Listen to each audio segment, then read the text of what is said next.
Have you ever listened to a herd? No? Well, it's a very relaxing feeling. Being able to listen to each heartbeat is a pleasure. I love that song. So alive, so fleeting.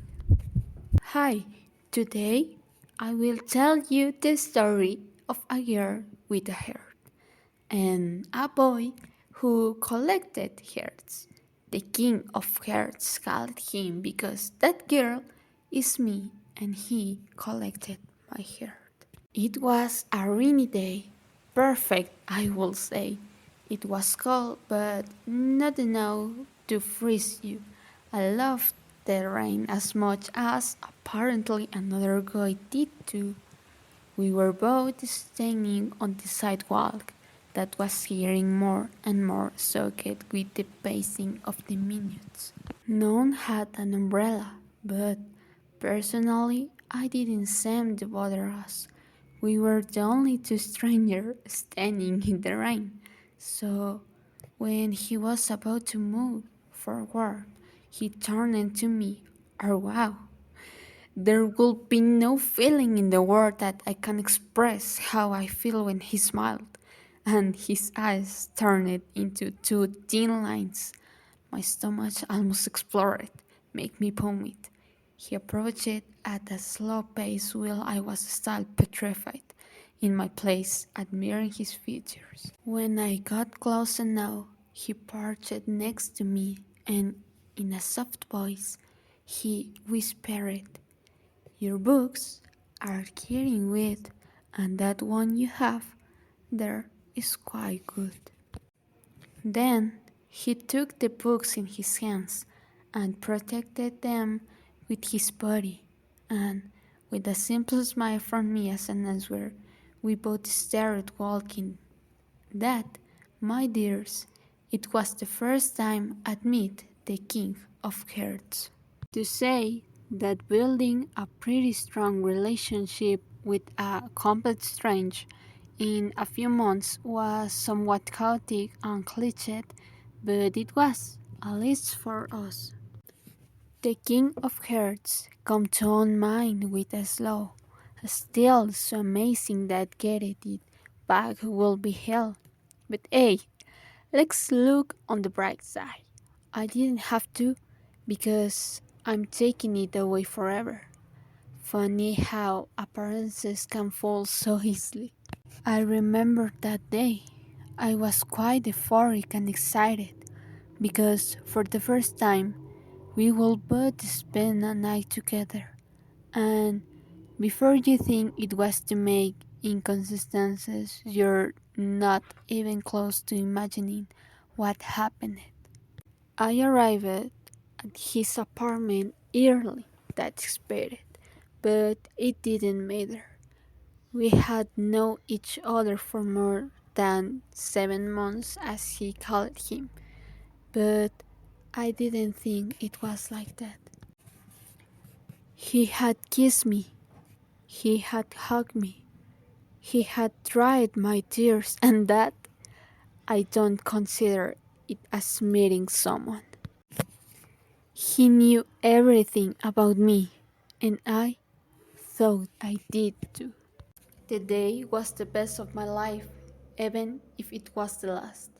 When I arrived, he was waiting for me with a smile.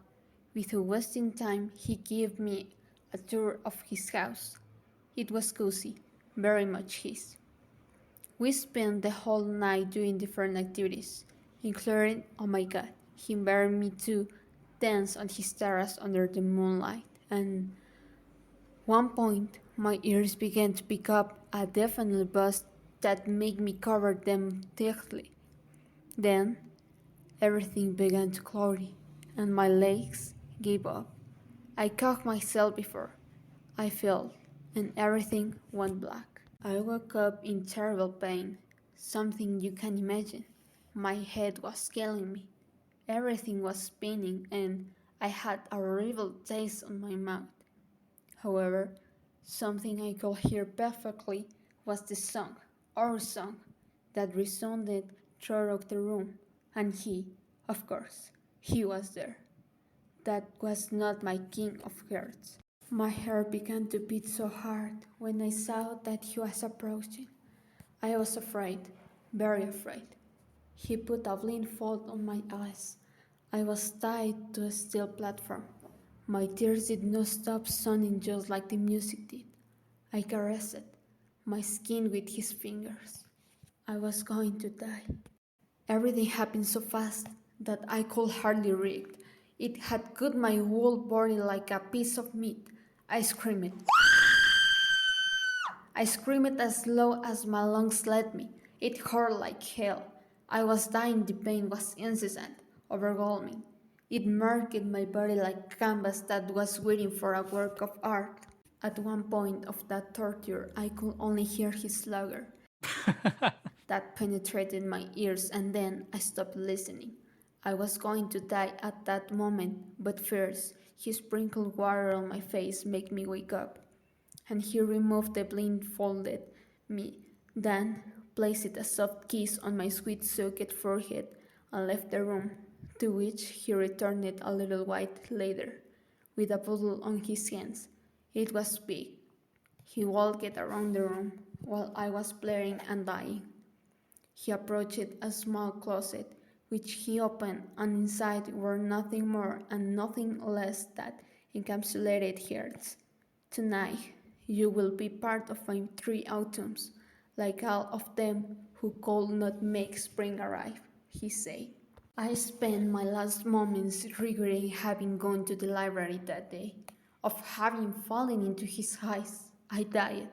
That happened, and it was my fault. They never found my body. He got rid of him. The only thing left of me was my little heart, in a closet, in a cold room, where a hair-loving monster keeps his most important treasures. Now, if one day you get to go in there, tell me if you can hear mine, still beating. It's small, red, and the bottle probably says my name. Tell me if you hear it, and tell the world the melody it produces. Listen to my heart, because it was save everything I couldn't say.